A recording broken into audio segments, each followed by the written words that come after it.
ang Chief of Police kan Santo Domingo, si Police Captain Philip Nathaniel San Buenaventura tabi Pading Pio, para aramon pa ining development kan ngyaring holdapan digdi sa 7-Eleven kan Santo Domingo kang nakalihis na pet sa 17 aga. Yes. And may na-arrestar na silang tulo in kasubanggi inquest na initabi Pading Pio. Napagaraman niya to na pati duman sa tulo sa duman ang dating barangay captain kan sa Bakakay ang mga gamit nindang motorsiklo kinarnapan asin pade may nakuha pa sa inda na sumpak asing toygan ipasa ko sa imo pade through Zoom si Police Captain Philip Nathaniel San Buenaventura para kontang maray ang detalye kan naunambita na informasyon. Sir, live kita sa DCGB na sa ibong na linya si Pio Fernandez. Sir, upon receive po through telephone call ng report na may nangyari nga pong holdapan dito sa 7-Eleven convenience store dito sa Santo Domingo, Albay. Nagpunta po agad tayo ng pagdating natin doon sa convenience store is hindi na po natin naabutan itong mga suspect. And immediately, nag-conduct tayo agad ng hot pursuit operation.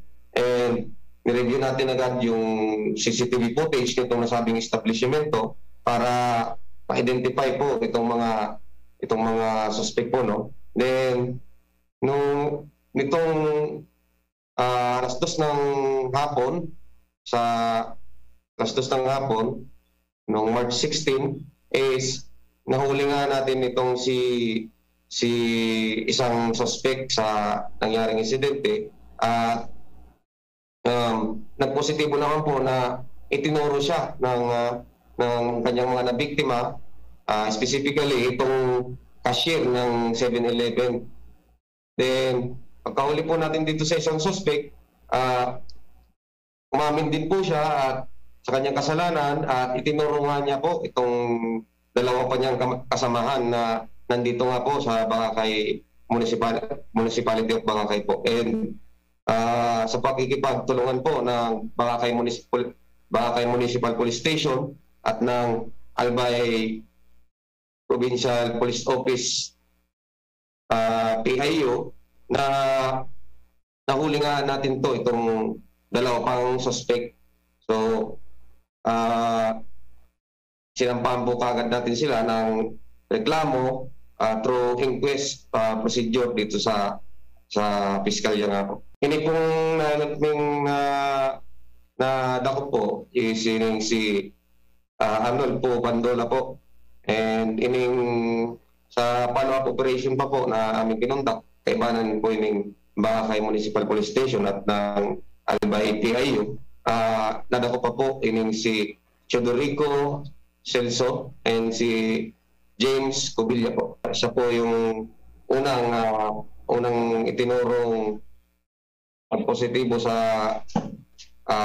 pagtuturo po nitong mga cashier ng 7-Eleven na siya nga daw po ang biktima sa kanila. And pagkakuha po natin dito sa dalawang pang suspect is itinuro din po ng cashier ng 7-Eleven na sila nga din daw po ang mga nang-hold up sa kanila nung madaling araw po yun. Dito po sa municipality ng Santo Domingo, especially digdi sa Santo Domingo Municipal Police Station, pinalangan po natin sila ng complaint which is the robbery with violence against or intimidation of person.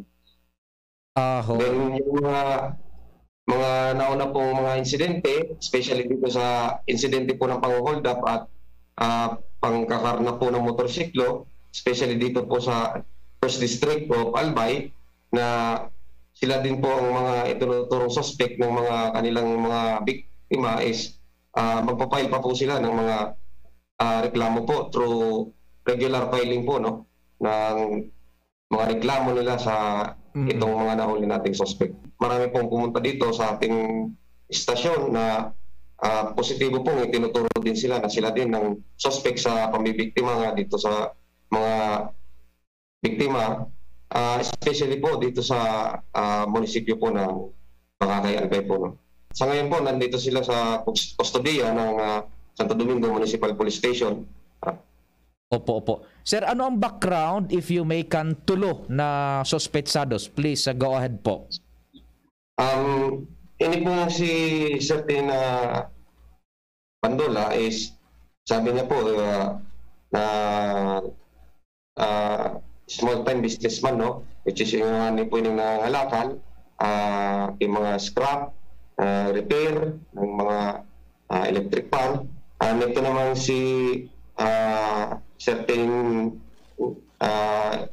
Ubilla is tauhan niya daw po, no? Tauhan niya dito sa kanyang small-time business. And ito naman pong si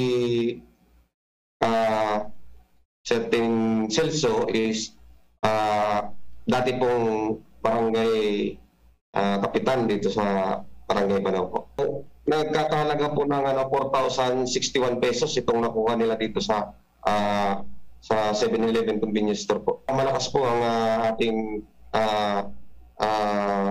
complaint dito sa mga suspect at yun nga po, malaking tulong din po at malaking tulong din po ang paglitaw nitong mga iba pa nilang na biktima para masampahan pa po sila ng mga kaukulang reklamo po, no? Yes sir, sa ngayon po sir, wala pa po.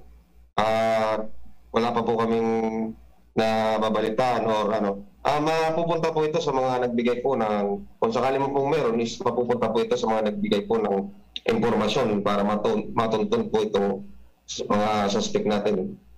Especially po, si Mayor Jun Nagwas po, no? Siya po yung nagbigay ng reward sa mga pagtuturo sa mga suspect natin dito.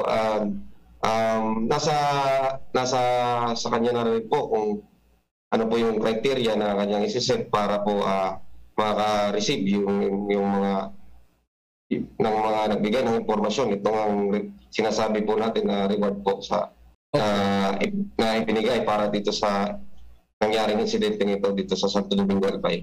Dito po sa pang-hold up nila, dito po sa 7-Eleven sa Santo Domingo Albay, ang ginamit nilang weapon is isang sumpak at isang pellet gun na isang pellet gun po na kumbaga is parang caliber 45. Ini po mga